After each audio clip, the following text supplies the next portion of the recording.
मैं आज देश के किसानों के सामने इन लोगों का कच्चा चिट्ठा भी देश के लोगों के सामने आज मैं खुला करना चाहता हूं।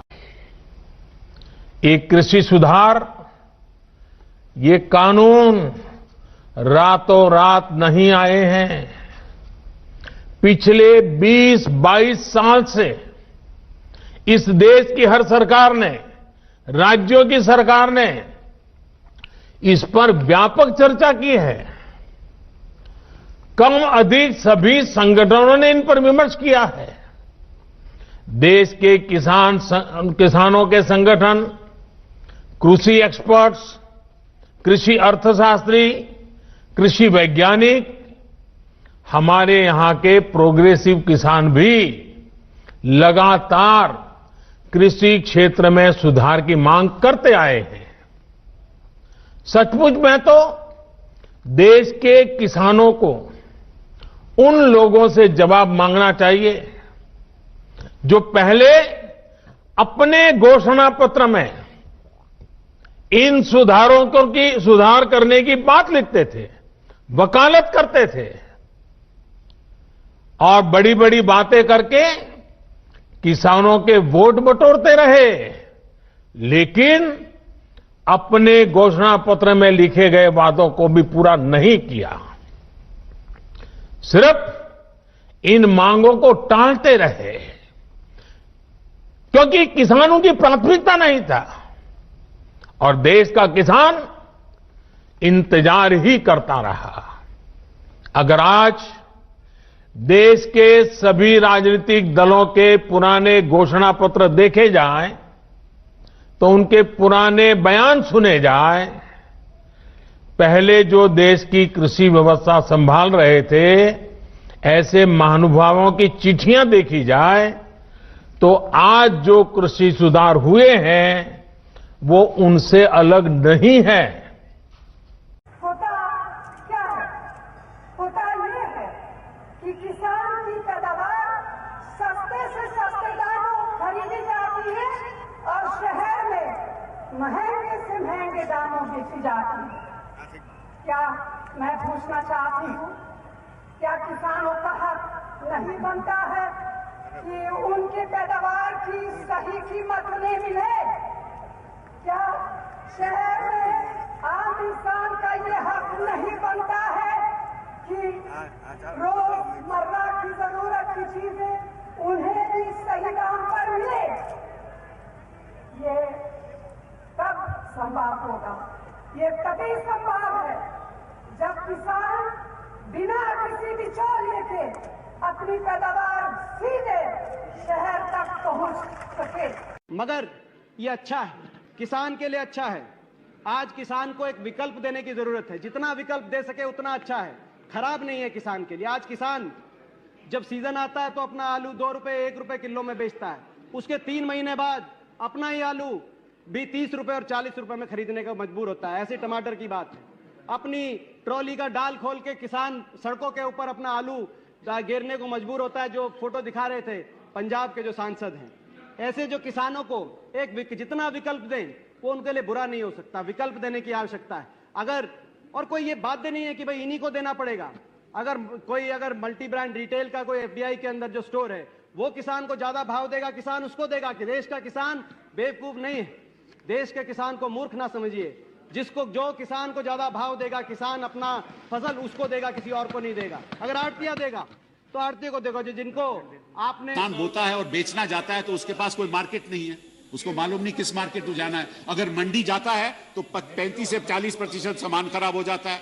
और इस बीच में 8 लोग कमीशन एजेंट होते हैं, बीच में 8 कमीशन एजेंट बिचौलिए। और ये स्टडीज की गई हैं और मेरे पास आंकड़े हैं कि बेचारे किसान को 15 से 17%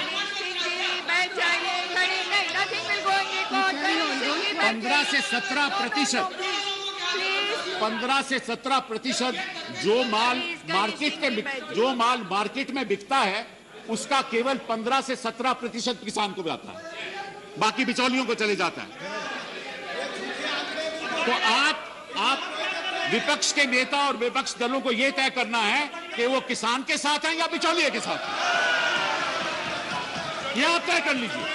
फेडरल स्ट्रक्चर है, लेकिन अगर आप चाहो कि उन प्रदेशों में जहां के मुख्यमंत्री चाहते हैं कि हम लागू करना चाहते हैं, वहां कैसे आप विरोध कर सकते हैं? ये एक नया नियम पैदा हुआ है, एक नया डेफिनेशन ऑफ फेडरल स्ट्रक्चर है कि एक प्रदेश दूसरे प्रदेश को कहेगा मैं तो यहां लागू नहीं करूंगा, लेकिन तुम्हें भी लागू नहीं करने दूंगा।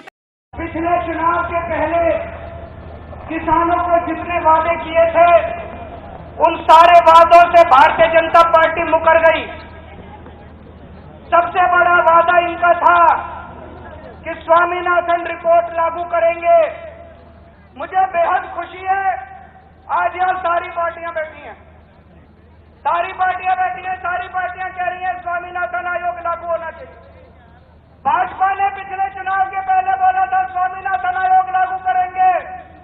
स्वामीनाथन आयोग तुरंत लागू किया जाए, किसानों को उनकी फसल का पूरा दाम दिया जाए।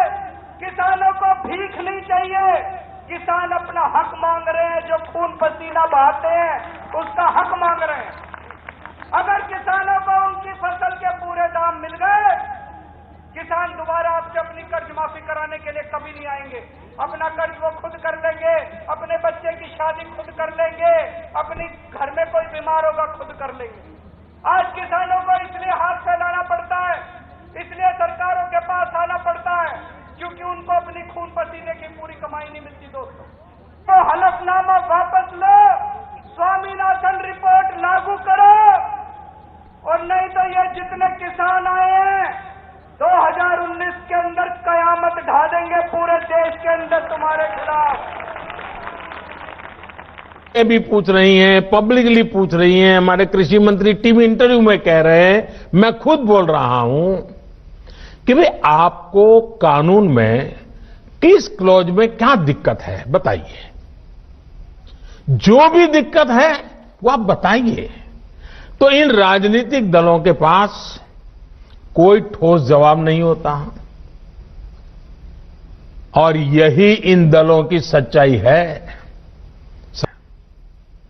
आज जो किसानों के नाम पर आंदोलन चलाने निकले हैं, जब उनको सरकार चलाने का या सरकार का हिस्सा बनने का मौका मिला था, उस समय इन लोगों ने क्या किया, ये देश को याद रखना जरूरी है। वही बातें इन कृषि सुधारों में की गई हैं। मुझे लगता है उनको पीड़ा इस बात से नहीं है कि कृषि कानूनों में सुधार क्यों हुआ। उनको तकलीफ इस बात में है कि जो काम हम कहते थे लेकिन कर नहीं पाते थे, वो मोदी ने कैसे किया, मोदी ने क्यों किया, मोदी को इसका क्रेडिट कैसे मिल जाए। मैं सभी राजनीतिक दलों को हाथ जोड़ के कहना चाहता हूं, आप सारा क्रेडिट अपने पास रख लीजिए। आपके सारे पुराने घोषणा पत्रों को ही मैं क्रेडिट देता हूं, मुझे क्रेडिट नहीं चाहिए। मुझे किसान के जीवन में आसानी चाहिए, समृद्धि चाहिए, किसानी में आधुनिकता चाहिए। आप कृपा करके देश के किसानों को बरगलाना छोड़ दीजिए, उन्हें भ्रमित करना छोड़ दीजिए।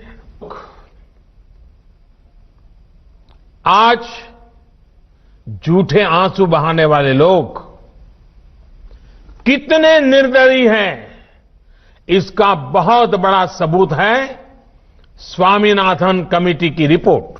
किसान से झूठे वायदे करने वाले सत्ता में आते रहो, झूठे वादे करते रहो, मलाई खाते रहो, यही इन लोगों का काम रहा है।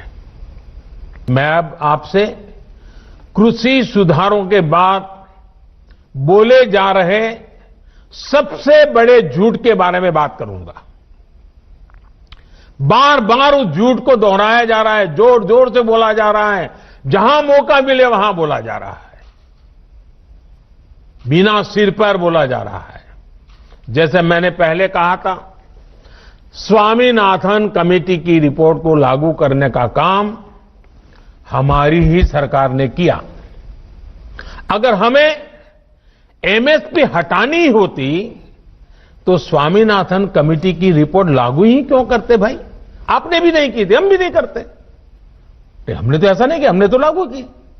दूसरा, ये हमारी सरकार एमएसपी को लेकर इतनी गंभीर है कि हर बार बुवाई से पहले एमएसपी की घोषणा करती है।